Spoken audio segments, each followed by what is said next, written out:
Jumpa lagi dengan saya, Sianaria. Kali ini saya ingin membagikan cerita yang menarik sekaligus menyeramkan dari proses dinyatakan positif hamil di usia 42. Kemudian ada MIUM dan sudah pernah sesar 3 kali karena anaknya 3. Kemudian siap-siap menjalani sesarian keempat kali dengan kondisi medis ada MIUM. Kira-kira seperti apa ya? Nah, ini juga pengalaman spiritual saya yang semakin kita bertambah usia, semakin kita menyadari dan lebih ikhlas menjalani kehidupan ini. Kayak apa?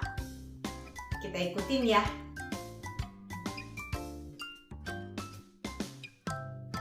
Kedokteran ini sudah sangat maju, jadi tidak perlu takut. Ketika saya hamil yang keempat di usia 40, saya hamil di usia 42, ada bonus 2 tahun. Sebenarnya saya merasa sangat-sangat guilty, bersalah, tapi juga excited, senang, tapi juga takut. ingin tahu apa yang saya takutkan. Karena anak saya sudah 3 cewek. Kalau di dalam marga Batak, kebetulan saya diangkat menjadi orang Batak, tidak sempurna kalau tidak punya ucok. Saya bersama pasangan berusaha untuk mendapatkan ucok. Tapi di usia 42, positif hamil, itu adalah sesuatu yang menyenangkan, tetapi tadi sekaligus perasaan campur aduk. Kamu tahu dong kalau sudah usia 40, ya, tensi, kolesterol itu suka bermasalah karena sudah biasa dan pingin makan enak, malas olahraga, sehari-hari di kantor duduk manis, jadi alhasil ya kondisi kesehatan kurang fit dan kurang bagus karena biasa gaya hidup. Cari-cari dong dokter kandungan yang tepat, siapa kira-kira? Coba menghubungin beberapa dokter dan minta tolong. Tapi yang terjadi seperti ini loh. Hah? Usia ibu berapa? 42. Ibu anaknya berapa? 3. Proses melahirkan? Sesar. Ini ada apa ini? Ada MIUM, dok. Jadi ibu maunya apa? Kata dokter. Maunya lahir normal dan baik-baik saja walaupun di sesar.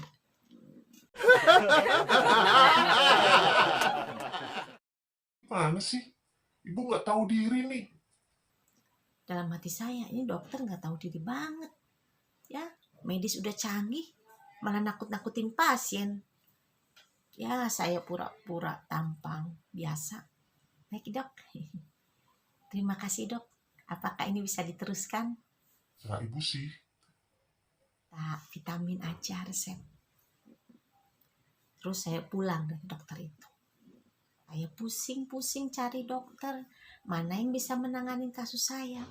Masalahnya, saya itu dari anak ketiga sampai anak yang mau keempat ini jaraknya 10 tahun.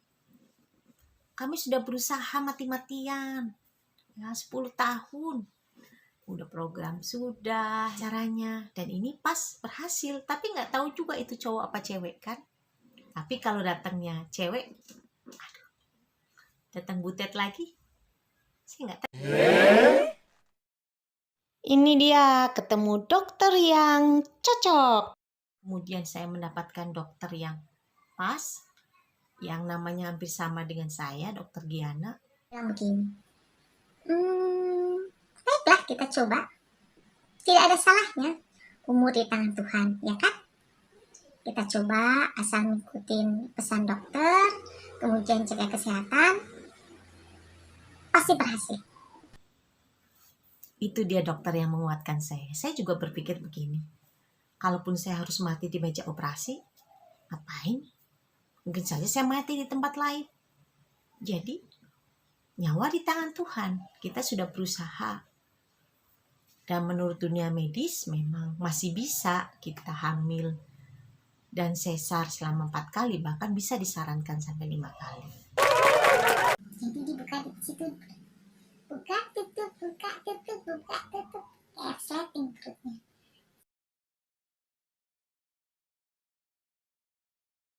Nah, sekarang saya ditanganin dong oleh dokter Giana. Dia praktek di Rumah Sakit Hermina. Beliau adalah dokter pertama anak saya, pertama dan kedua. Yang ketiga saya pindah ke tempat lain. Dokter Giana mengatakan, ini resikonya kalau ada mium, lama saya makan, maka makanan itu, sari makanan itu akan diperebutkan oleh janin maupun oleh mium. Jadi istilahnya siapa yang kuat di sini? So, saya was-was deg-degan, iya pasti. Tapi saya pasrahkan saja kalau memang ini jadi, anak saya kuat, pasti dia bisa mengalahkan mium ini. Udahlah, Tuhan yang kasih, Tuhan yang meneruskan, Tuhan yang memberi, kita mah jalanin aja. Karena itu tadi, kalau selama kita hamil, biasanya kita punya hormon yang sangat-sangat sensitif ya. Kita sangat sensi, sedikit omongan dokter, sedikit omongan orang, agak-agak ngeri gitu. Sampai saya tidak pernah post di sosial media saya dari awal hamil sampai melahirkan, itu saya tidak pernah post karena saya takut kalau terjadi sesuatu ya, terus jadi drama queen gitu, amali lah. Jadi saya sangat merahasiakan kehamilan saya di media sosial, jadi orang tidak tahu, sampai surprise ketika tiba-tiba saya post punya anak, mereka kaget kapan hamilnya. Setiap foto saya selalu bikin pas foto, saya nggak mau kelihatan perut saya. Sampai segitunya gitu ya, karena saya mencoba untuk tidak terlalu senang dengan kehamilan ini, tetapi juga tidak terlalu sedih. Ya, ada kegembiraan bahwa selama 10 tahun menunggu, ya bayangin setiap bulan selama 10 tahun saya selalu ngecek tespek. Kadang saya pikir saya kayak orang gila gitu ya. Karena mengalami yang belum punya anak sampai lama ya, atau masih belum juga dikasih momongan, kok kayaknya nggak ada syukurnya ya, udah dikasih 3 aja. Tapi itulah ya, masih ada gitu hutang yang manusia kita berusaha. Tapi kalau kemudian tadi dikasih, ya syukur ya, puji Tuhan, alhamdulillah. Mengharapkan sebuah keajaiban. Selama perjuangan 10 tahun itu untuk menanti buah hati yang terakhir, saya hanya berpikir seperti ini teman-teman, mengharapkan positif, tapi kemudian tidak ada. Saya sampai pada tahap yang ya udah pasrah lah. Kalau mau dikasih, enggak ya udah. Tapi ketika kita sudah meletakkan keinginan kita ya di hadapan Tuhan ya, sebagai umat beriman, saya berdoa dan berharap, ketika saya lupa akan permintaan saya, malah Tuhan jawab. Jadi ketika positif, kemudian tadi ada beberapa kondisi medis yang kurang menguntungkan, kemudian saya mengambil keputusan, Tuhan yang memberi, Tuhan yang meneruskan, kalau memang ini adalah anak kami. Sikap hati menentukan semua perilaku. Dibutuhkan keikhlasan, karena hidup itu memang sih kita meminta, tetapi kalau Tuhan bilang, Ya, gimana? gimana reaksi kita? Dan kalau yang bilang, wait, tunggu, bagaimana kita bereaksi? Atau kalau Tuhan bilang, no, no, no, no, kita juga harus bereaksi dengan benar. Saya pasrah aja, supaya tadi tensi saya juga tidak naik. Sebenarnya nggak percaya ngidam sih. Tahu nggak saya ngidam apa? Ini sebenarnya lucu. Orangnya bisa makan apa aja, mau makan di pinggir jalan, di warung deket kali, ya saya nggak pernah punya masalah dengan bau dan lain-lain. Tapi ketika hamil keempat ini, saya jijikan. Lihat soto di pinggir kali yang biasanya saya makan, saya nggak bisa nelen. Ya, lihat sesuatu yang menjijikan saya nggak bisa. Lihat sayuran yang biasanya saya hobi, saya nggak hobi. Tahu nggak makanan saya favorit apa? Nasi Padang, nasi Padang, nasi Padang, nasi Padang. Sampai dibikinkan lagu, dikirimin lagu dari teman, karena setiap siang saya selalu makan menu nasi Padang yang diputar menunya. Mulai dari kikil, tunjang, ikan bakar, ayam bakar, ati ampela, telur itu saja diputar. Tapi saya selalu makan nasi Padang di depan kantor ya, tepatnya di Lemongrass ini. Jadi kalau saya sedang makan nasi Padang, saya biasanya ngetek lokasi lagi makan di Lemongrass. Lemongrass itu kafe. Padahal maksudnya di depan, di bawah pohon rindang. Kan Lemongrass nggak jualan nasi Padang. Di bulan ke-7 HB-nya ngedrop, globinnya, jadi saya disarankan memang makan daging ya, makan makanan yang mengandung zat besi. Jadi saya rajin makan kangkung, bayam. Setelah siang makan nasi Padang, malamnya saya makan Sate kamse. enak kan? Iya, enak banget. Nasi Padang sate kambing. Tapi takut juga, kenapa? Ada kolesterol ya, karena di usia udah 40. Siang nasi Padang, malam sate kambing. Biasanya saya makan PSK situ, sate kambing muda. Tapi tetap kalah sate kambingnya sama sate kambing Tegal. Saya kan pasal Tegal ya, kalau Tegal tuh sate kambingnya yummy banget. Ada, pernah dengar istilah balibul? Bayi 3 bulan. Balibul bayi 5 bulan. Batibul bayi 3 bulan. Jadi itu anak kambing cempek yang umurnya memang 3 bulan dan 5 bulan sudah dipotong. Manis dan kecil-kecil memang. Tapi lebih enak. Umurnya masih muda, itu pasti lebih enak daripada yang sudah tua. Apalagi udah bandot ya. Ini perkembangan janin anakku. Memang selama saya 3 hamil perempuan, nggak pernah ngalamin itu. Hanya di masa kehamilan suka datang hal-hal yang tidak biasanya ya. Saya pada bulan ke-4 rasanya sakit sekali leher saya. Kayaknya kolesterol tinggi ya, terlalu banyak makan enak, tadi kurang bergerak. Dan sakit pinggang, dari bulan ke-3 saya udah sakit pinggang. Kata orang itu laki-laki.